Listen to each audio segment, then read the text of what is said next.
तो भाई क्या खिलाते हो अपने बच्चों को? हमें भी तो बताओ ताकि हमारे भी बच्चे ऐसे ही एग्ज़ाम में आगे निकले। मेरी दोस्त पूर्णिमा का बेटा जेई एडवांस में बहुत अच्छी रैंक लेके आया था और ग्रुप में सब लोग पूर्णिमा को ये सवाल पूछ रहे थे। लगभग ऐसे ही सवाल। क्या खिलाती हो बच्चे को? कौन सा कोचिंग ज्वाइन किया था? कौन से बुक पढ़े? बच्चे का क्या टाइम टेबल था? कौन से बुक्स रिफ़र किए? तो लगभग ऐसे ही सवाल जब मेरा भी बेटे का एम्स दिल्ली में सिलेक्शन हुआ था तो मुझे लोग पूछते रहते थे और मैं इंट्रोस्पेक्ट करने लगी थी कि क्या सचमुच इन 2 सालों का ही ये सक्सेस है। तो दोस्तों, स्वागत है कोमल की दुनिया में। और अगर आपको आज का वीडियो अच्छा लगे तो ज़रूर लाइक करें, शेयर करें और सब्सक्राइब करें। तो हाँ, ये जानने की कोशिश करते हैं कि क्या सचमुच ऐसे सक्सेस का कोई सीक्रेट फॉर्मूला है? ऐसे कोई खाना है, किसी चक्की का आटा है जो खिलाया, या कोई बुक्स रिफ़र किए, या कोई स्पेसिफिक क्लास जॉइन किया तो बच्चे सक्सेसफुल होने का कॉम्पिटिटिव एग्ज़ाम में कोई गारंटी है? क्या ऐसी चीज़ है? क्या ऐसे है कि 10वीं में 10th स्टैंडर्ड में आपने या बच्चे ने मिल के डिसाइड किया कि ये करना है, ये कोर्स करना है, और आपने ये सारी चीज़ें कर ली, बुक्स ले लिए, क्लास जॉइन कर लिया और 2 साल एक टाइम टेबल बनाया और उसके मुताबिक पढ़ के आप सक्सेसफुल हो जाते हैं? क्या सचमुच ऐसे होता है? मुझे नहीं लगता ऐसे होता है, क्योंकि इस सक्सेस की शुरुआत नोइंगली या अननोइंगली बहुत पहले आपके लाइफ के, बच्चे के लाइफ के बहुत शुरुआती ईयर्स में शुरू हो जाती है। ये फाउंडेशन डलना बहुत पहले शुरू हो जाता है। क्या इसका मतलब ये है कि आपके बच्चे को बहुत, जब वो छोटा है 2 3 4 साल का, तब डिसाइड करना है कि वो क्या बनने वाला है, आगे जाके क्या करना है, और आपको पढ़ने, उसको वो पढ़ाने के लिए शुरुआत करनी है? नहीं, ये से भी बिल्कुल नहीं है।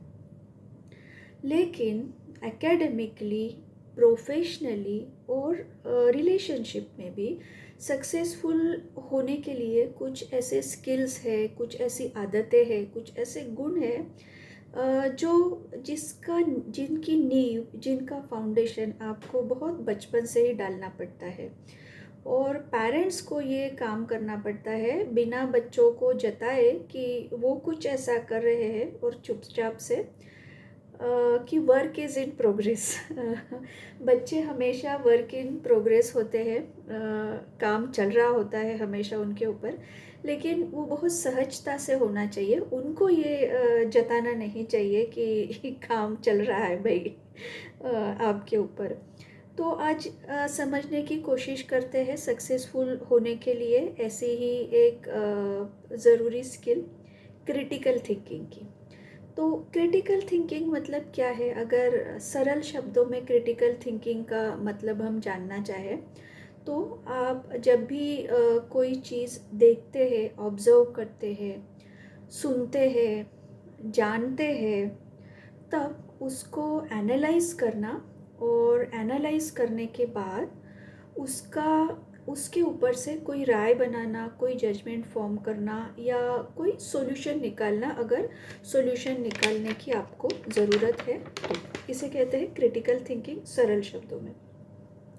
क्रिटिकल थिंकिंग होने के लिए अब सबसे ज़रूरी बात है कि जिज्ञासा होना। जिज्ञासा होना, और ज़्यादा से ज़्यादा नॉलेज सीकिंग, ज़्यादा से ज़्यादा आपको इन्फॉर्मेशन मिले, नॉलेज मिले, इसकी लालसा होना बच्चे में।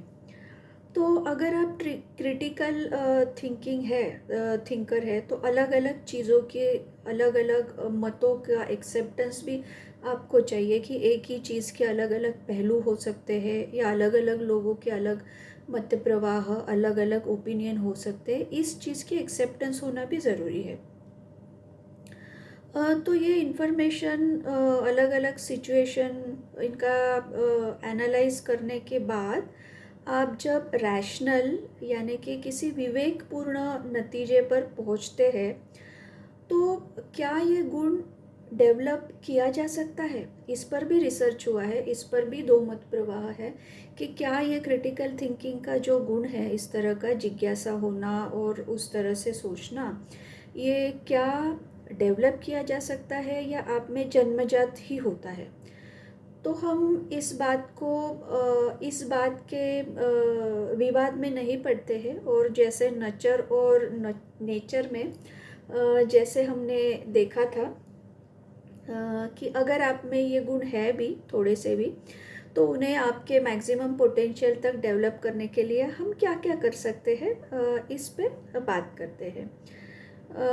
तो मैं एक बहुत सिंपल सा उदाहरण दे के आपको समझाने की कोशिश करती हूँ क्रिटिकल थिंकिंग के बारे में। समझ लीजिए एक बच्चे को जिज्ञासा हुई कि बारिश कैसे गिरती है।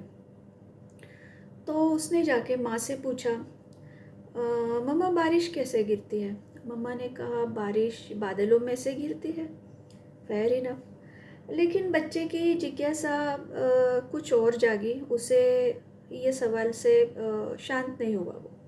वो दादी के पास गया और दादी से पूछा उसने वही सवाल, दादी माँ बारिश कैसे गिरती है।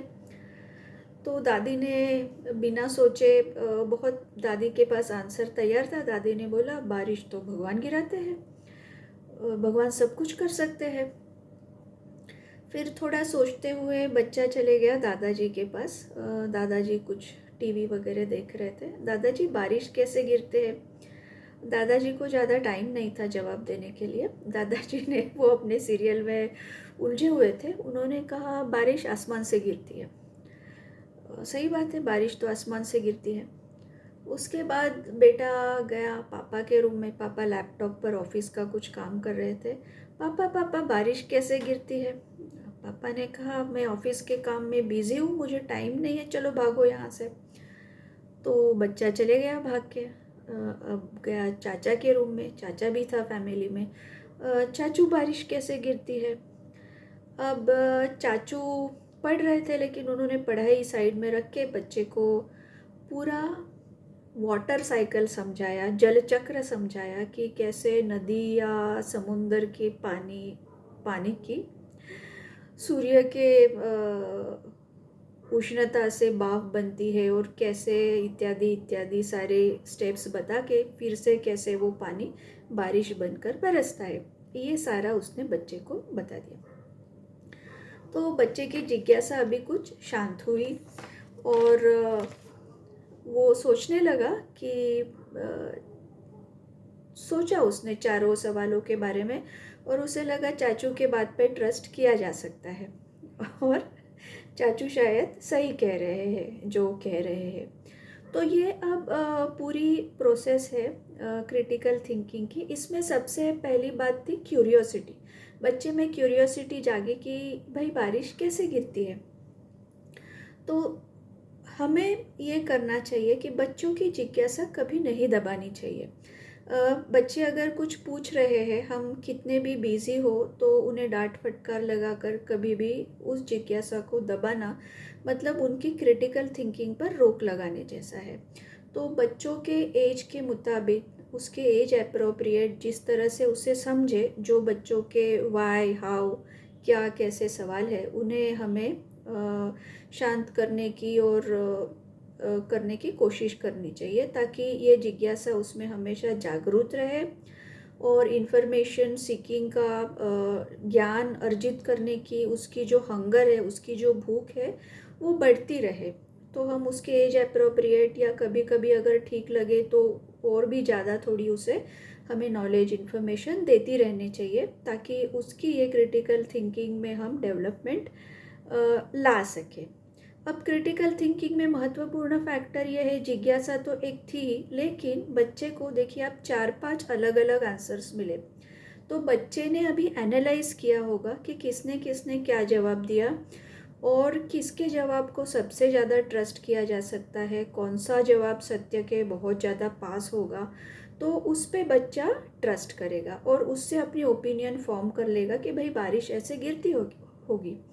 और साथ में वो ये भी डिसाइड कर लेगा कि चाचू एक रिलायबल सोर्स है, तो उनसे मैं पूछ सकता हूँ।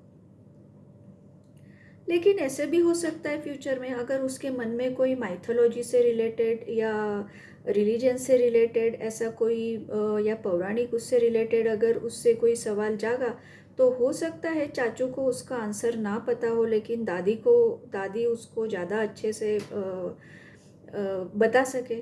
तो ये विवेकपूर्ण रैशनलाइज एक चीज़ को करके, ये विवेक रख के कि कब किस चीज़ को, किस सोर्स को ट्रस्ट करना चाहिए, इसे ये क्रिटिकल थिंकिंग का पार्ट है। ये बच्चों में डेवलप करना कि कब किस चीज़ को ट्रस्ट करें जब हमें अलग अलग सोर्स से इंफॉर्मेशन मिलती है।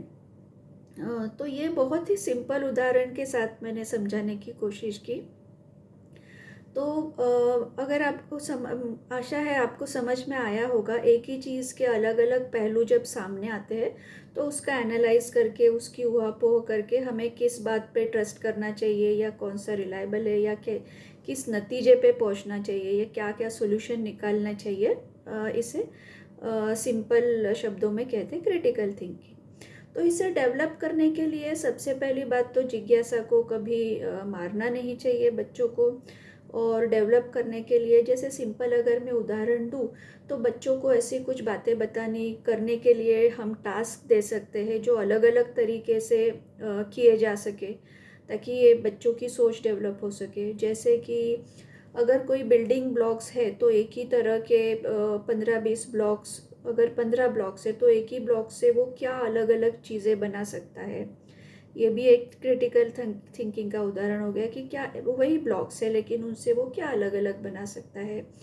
या हम बच्चे को कह सकते हैं, भाई ये चेयर पड़ी हुई है, एक रूम से दूसरे रूम में लेके जानी है, लेकिन तुम्हें इसको बिल्कुल हाथ नहीं लगाना है और 4 अलग अलग तरीके से लेके जाओ। तो बच्चा सोचने लगेगा, क्या मैं किस तरह से लेके जा सकता हूँ बिना हाथ लगाए? तो धक्का मार सकता हूँ। धक्का कैसे मार सकता हूँ? पैर से मार सकता हूँ, पीठ से मार सकता हूँ, या बैठ के उसको घसीटते हुए लेके जा सकता हूँ, या ग्लोव्स पहन के लेके जा सकता हूँ। हाथ तो नहीं लगाया है, मैंने ग्लोव्स पहना है।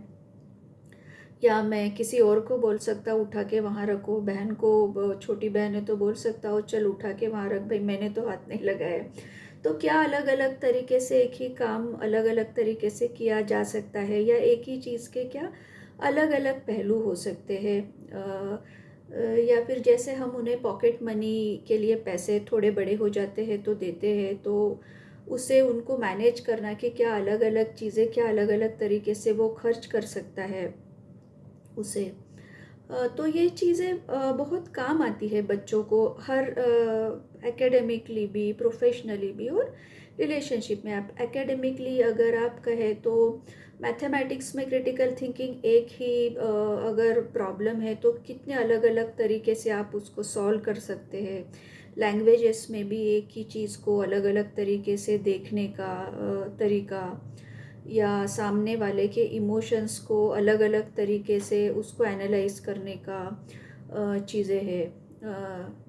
और थोड़े बड़े हो जाते हैं बच्चे, तो अगर उनको 4 अलग अलग बुक्स किसी ने सजेस्ट की है, तो कौन सा सोर्स उनके लिए, उनको लगता है कि ये रिलायबल है, इस पे भरोसा किया जा सकता है, ये ज़्यादा मार्क्स देगा।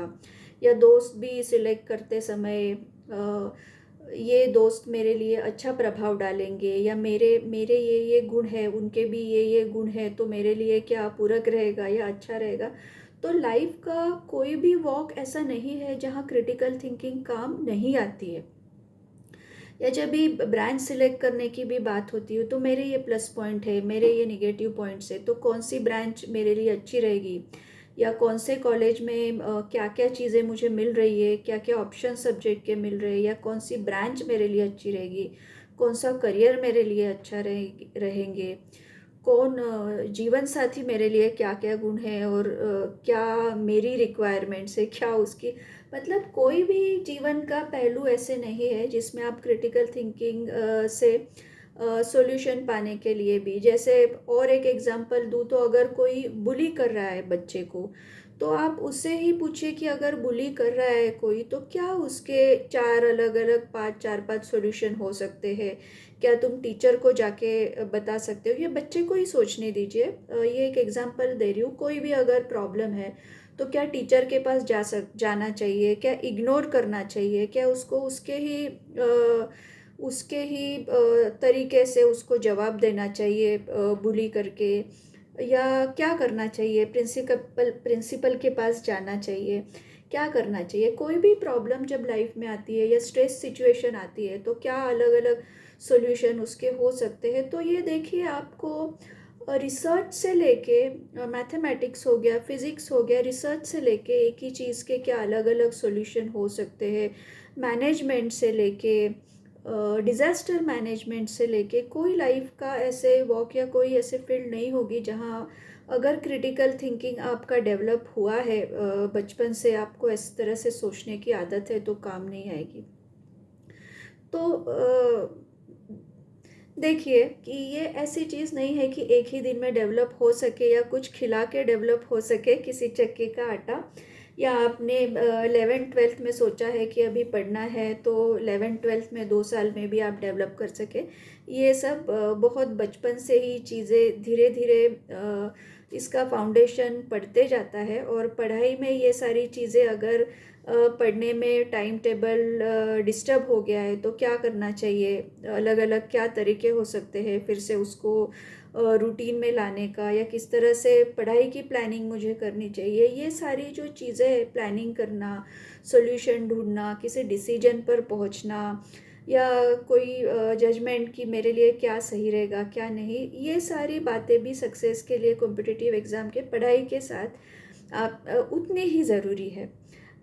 तो आशा करती हूँ आपको आज का वीडियो से कोई मदद मिली होगी, और अगली बार देखते हैं और ऐसा ही कोई स्किल जो आपके एग्ज़ाम के लिए और ओवरऑल जीवन के लिए काम आए, और जिसको आपको शुरुआत करनी है चाइल्ड डेवलपमेंट में बहुत फाउंडेशन लेवल से।